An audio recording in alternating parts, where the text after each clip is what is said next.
So I'm with Ava Nat, season 28 of The Voice. How are you, Ava? I'm amazing. How are you? Great. So I'm just going to start off.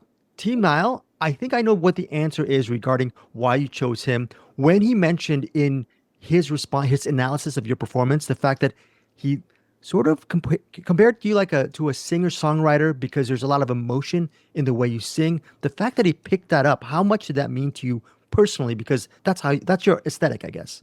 Yes, exactly. That meant so much to me because, like, going into it, obviously, I knew, oh my gosh, if Niall turns, like, definitely, like, obviously, I would still consider the other judges, they're all icons and legends, but, like, Niall would be the best fit for me. But when he actually was saying all of that after my performance, it was really nice to hear because it was like, I really know I'm going to be a good fit with you. Like, you're going to be a great coach for me. It's not just that I love you as an artist. It's like there's a mutual connection there that he kind of just sees me and sees my style as an artist. So I think that was really special to get to have that, connection and feel like this is the right choice, no matter me just liking him because it's Niall.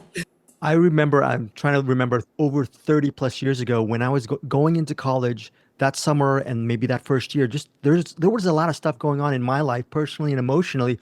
What was it like for you as far as balancing music career, college, the voice, and just wondering about that path within the last maybe I would say 12 months of your life? I would say like, going into it's been such a long process, so I've kind of known, about the voice before I was out there and like I was able to finish my senior year, but it was also like thankfully the work was light my senior year going into it, so I was able to kind of get prepare myself, and it's pretty distracting to be in algebra when you're like I want to be in LA and I'm so excited to be in LA. But I made really nice memories with my friends to finish senior year, and then when I committed to Belmont, it was great. It felt like no matter what the outcome is, I have that beautiful place that accepted me. So I think it was just kind of the balance was it was hard at first, a lot of communication with like the professors and all of that. But once we got, we picked the classes, the times, and we picked which teacher. We literally went through with the head guy at Belmont and picked which teachers, are okay with some attendance and are very communicative with their students. So like we had to really, and I have the minimum required basically credits because I didn't know how long I'd be there and not be here. So once we figured out the teachers and the classes, it was way easier to juggle. And it was towards the end of when I was out there that school started and stuff. So it was much easier to balance it and do papers when I was out there. But yeah, coming home from a long rehearsal and doing an English paper is kind of rough, but I mean, I had time to use my vocal mist and rest my voice. So I guess that was okay. It's also so hard because I love everyone out there. So it's like everyone's hanging out and I'm like, I gotta go do some studying in my room. But That's a lot of discipline you needed to have. and my mom being there definitely helps me stay on track. So there's a line on your song, a line where you said, quote, I'm a new age. And speaking that, that's a different context within the layers of that song, but do you feel like you're at a new age as far as your experience on The Voice and growing as an artist, having so many new friends, and then I think on top of that, just working with so many different musicians and helping you hone your craft? Absolutely. I think when I did Align, my EP, it was very much, you start like one of the songs I wrote on that, it was like 2023 all the way back. But the rest of them, I kind of Align was the last one I did, and it was the name. So it was like I need something that wraps up the album and like expresses myself. I wanted it to be stripped down and very, vulnerable. So I think writing those lyrics, like I'm a new age, it just felt right because and I kept noticing it once I was out there in LA, like this is the perfect time for me to have done something like this. Like I'm as ready as I could be, like emotionally and, maturity wise. I think that jump from the process, even from when I was auditioning to now, like I think that the responsibilities I've understood the importance and how big a deal it is. I think you get wrapped up in a lot of the time like, oh, this is just so fun and whatever. And it's like, this is actually huge for my career. So I think being, I'm at the best part, sorry, I'm at the best part of my life emotionally so I could handle all of the stress of this. So I'm a new age was kind of just like figuring out who I am as an artist, and I'm not just getting older. It's like I'm, maturing. So my father passed almost a decade ago, and it's the thing about grief and learning is every single year I feels like I continue my relationship with my father, and he helps me grow as a person.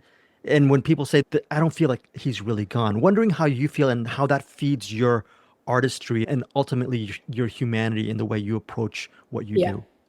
Sorry for your loss. And I think, like you said, grief is like, honestly, day to day, it's like already now, since it's been like 6 years already, basically. But she obviously has shaped me as a person.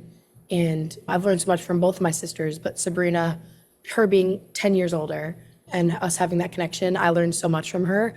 Not just, how to be, I learned more how to be vulnerable. She never taught me this is how you're going to perform in front of people and make them feel something. That was just the way she was. And so I learned that from her and how she just put herself out there. And just, as I'm getting older, I'm just trying to make this make sense. As I'm getting older, it's getting to a point where she's already, she passed a little bit like senior year of college. So like as my middle sister Lily is paving the way because she just graduated, it's like there's not as much of a first daughter, setting the path. So we're all kind of going on our own paths. And I think that's what's interesting. It's like all three of us graduated from Garden City High School. So that was a huge thing, like all three girls. But now it's like there isn't really a set path for me.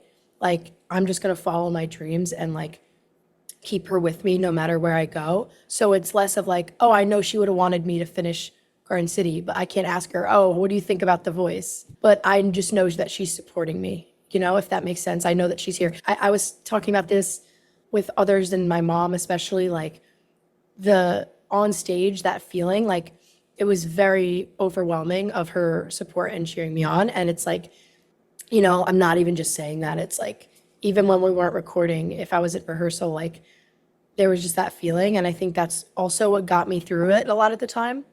But yeah, grief's like definitely a roller coaster. So doing stuff that's really big in your life sometimes, brings it back and makes it even harder. But I think it's also easier in a way to do hard things almost in her honor. Yeah. So with the voice, Niall, it seems to me from the outside looking in, he's a very good communicator with the artist. Did you feel that same way, especially with both of you guys being singer-songwriters? Absolutely. I think that not only does he understand like the artist, he actually, he puts effort into actually, each artist figuring out what they have, their strengths and their unique things. And I think that him being a singer-songwriter, he connected to that and he connected to how important it was for me to keep that a big part of my journey on The Voice and my artistry, to not, get it through song choices and everything. Like he just constantly, I felt like he constantly really spent the time to understand, well, this will bring out her singer-songwriter and this will be the best for this performance. So I think that meant a lot. I mean, he's really just a great coach and he's actually like coaching me and I learned so much. He's not just giving me the songs, he's working through the song with me. So that was really special. I have a final couple of questions. Just, I'm not going to ask you what was it like watching it with your loved ones and your family. I want to ask getting it, getting the reactions from people once it's uploaded to TikTok and YouTube. And then I don't know, maybe some people might even share their own personal stories because your personal Yes. story was really spotlighted on The Voice. What does it feel like to hear other people and where they're from and giving you that kind of positive reinforcement and conversation? It was special, really validating that, they saw my story and it was portrayed the way that I would hope it would be. And I think seeing those comments, I see a lot of comments, the Purple Heart, your story touched me, and relating it to even their own grief and their own loss in their life. So that really meant a lot to me because I think, I'm so young, but the fact that they connected to me, even though they're full adults and they're still reaching out, connecting to me as if, you know, does that make sense? I'm not like Yeah, makes sense. about them as it, but I think them sharing that, it was really nice because it was vulnerable and they shared it out in the open. And they just wanted me to know that, they didn't like they sent the Purple Hearts and I'm like, wow, you really saw it and you had that emotional connection. So I think that's, what I want. I mean, I see all these comments and they're so kind. They're like, oh, I love her voice. I love her voice. And then seeing those comments about grief and how my story touched them. Like those are the comments that really touched me. I have a final question. I haven't listened to the entire EP, but I've listened to a couple of tracks. There's a Thank track you. called, yeah, no worries. There's a track called The Hook. There's a track Yes. called Dreamy Crush. I want to, going back to The Hook and Dreamy Crush, you have a really great penchant for crafting some good hooks within your song along Thank with the you. songwriting. So I want to ask, for someone who has no idea about how to compose music, what was your best education as a songwriter? Because these are some really good bops that you've done on. So the hook is actually something that I did. So I had the EP and all those songs, and the hook is something I did as a single, right? I had it done and I was doing it kind of waiting as I was out there to actually release it, but I had it done right before I went out there. It was the last thing I did with my vocal coach. I think putting together songs, I have my notes app and my voice memos of just things. That was the first one I did on just guitar alone, like writing. But I think I have these ideas and I pull from all of my songwriting for my songs. And the hook, I wanted it to be more of that pop, catchy, not, just listing out like a line. It's kind of not as structured as a song, but the hook was like pre-chorus and then bridge and then whatever. So I wanted something that you could just it's easy to listen to and it's just kind of a summer vibe. So I think working with my vocal coach, Natalie, really helps because she kind of I'll be like, I hear this instrument here and I want this lyric to be a little bit longer here. And she'll kind of just get me and we work together. And yeah, I'm glad you liked it. I just wanted a song that was kind of just catchy, and a lot of my songs are really deep meaning and I wanted something that's kind of fun. So Great. Thank you so much, Ava, for your time, and continued success on The Voice and moving forward. thank you so much for this interview. It was nice to meet you. Hey guys, thanks so much for watching this video. For more movie and television reviews and interviews, please subscribe to my Deepest Dream channel. Like, comment, share, subscribe. And as always, thanks so much for your support. Take care.